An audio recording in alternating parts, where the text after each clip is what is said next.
Getting a Riven for the Buzlok has been somewhat of a discovery for me.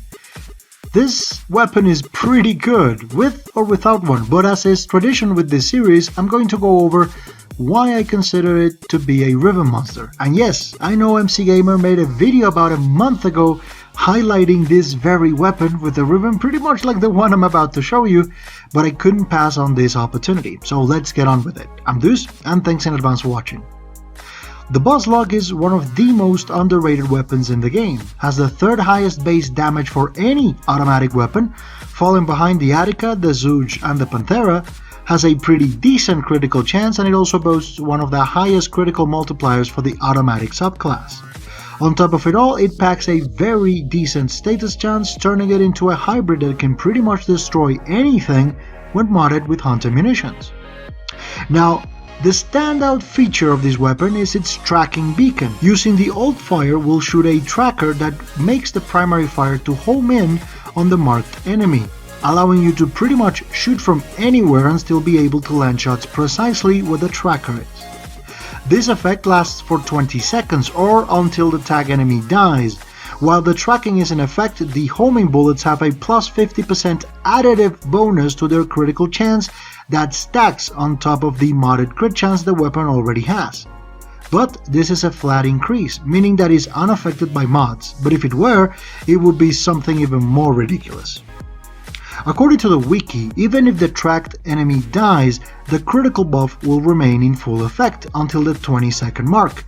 This is very useful since it allows you to tag an enemy, send it packing, and then keep on treading with a plus 50% crit chance bonus.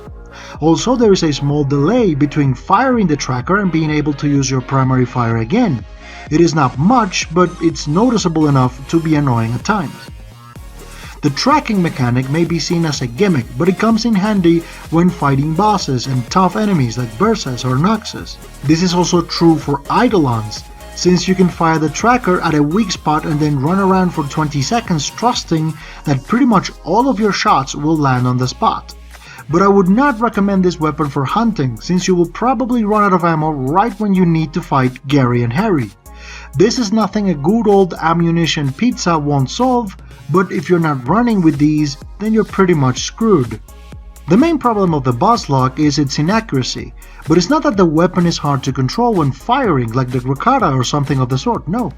The issue comes when firing it while aiming. Now, this weapon has a scope, but it has no zoom. The fact that it doesn't pack all the clutter that regular sniper scopes pack make it a lot more bearable, but there is something odd about the projectile travel pattern that make it very uncomfortable to properly land shots. As you can see, when firing the tracker, the bullet describes a normal trajectory.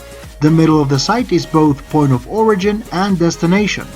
But when firing the primary shot, the bullets come from the side of the weapon, converging on the center of the sight after they travel a certain distance. If something is in the way of that odd trajectory, it'll stop the projectile, making it very hard to shoot around corners. This has no apparent explanation. The anatomy of the gun has nothing that could indicate as to why. But by looking at the shots themselves, well, as you can see, they do not come from the gun's barrel. They sprout almost from the middle section of the weapon, and this effect is aggravated when aiming. Surely a bug, but a funny and unpleasant one at that. Construction-wise, the Buzlok isn't cheap. It's a Mastery Rank 11 weapon that you can find in the Grenier lab of your dojo, and it'll set you back 45,000 credits, 15k for the blueprint and 30k for the foundry.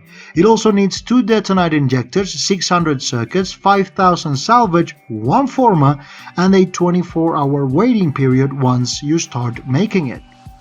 But it's worth every single one of these resources, especially when you have a Riven for it, since it has a 5 out of 5 Riven disposition. Enter my Buzlok Vesicrar. When I said this Riven was just like MC Gamer's, I meant it. It comes with a plus 214.4% critical chance increase and a plus 274% damage increase. Rolled twice, this is a Riven that I really like, but it's not perfect. For that, you'll need, on top of the damage and crit chance increases, multi-shot and critical damage. Also, if you're looking for intangibles, then my recommendation will be projectile flight speed and reload speed, since the weapon is a bit on the slow side when looking at that last department.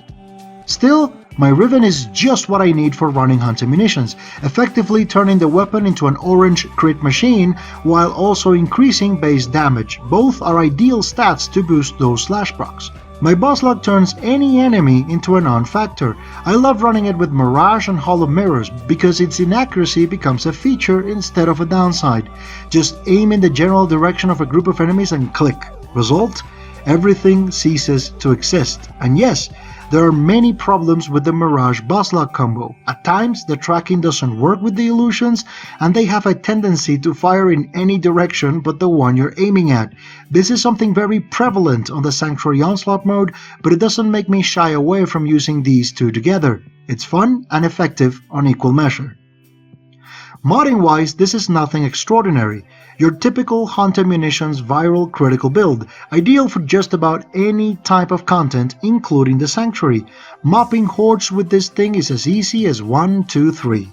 The extraordinary part comes with its forma costs, 6 in total, since the Buzlok has no default polarities, so this is both a resource and a time investment. But the results are worth it, especially now that we have a place in the game where this actually matters. With a critical chance over 100% without the tracking buff and both the multiplier and base damage to really make it shine, it's safe to say that this is a really good weapon. For some reason, the Buzlok has remained as somewhat of an underrated powerhouse. The fact that it's part of the Grenier Baguette series doesn't help it a lot, but if you're willing to look past that, you will find an amazing weapon that becomes even more awesome when you put a Riven on it, hence why I think this is a Riven monster. So if you find a Riven for this thing, use it. Don't sell it or anything, just build a weapon, throw some forma on it and use it. Surely you'll be pleased with the results. For my part, this has been all for now. If you enjoyed the video or you found it interesting, please consider giving it a like. Don't forget to subscribe for more Warframe content and follow me on Twitter to keep up to date with everything. Again, thank you very much for watching. Whatever you are, have an amazing day. I'll see you in the next one. Take care.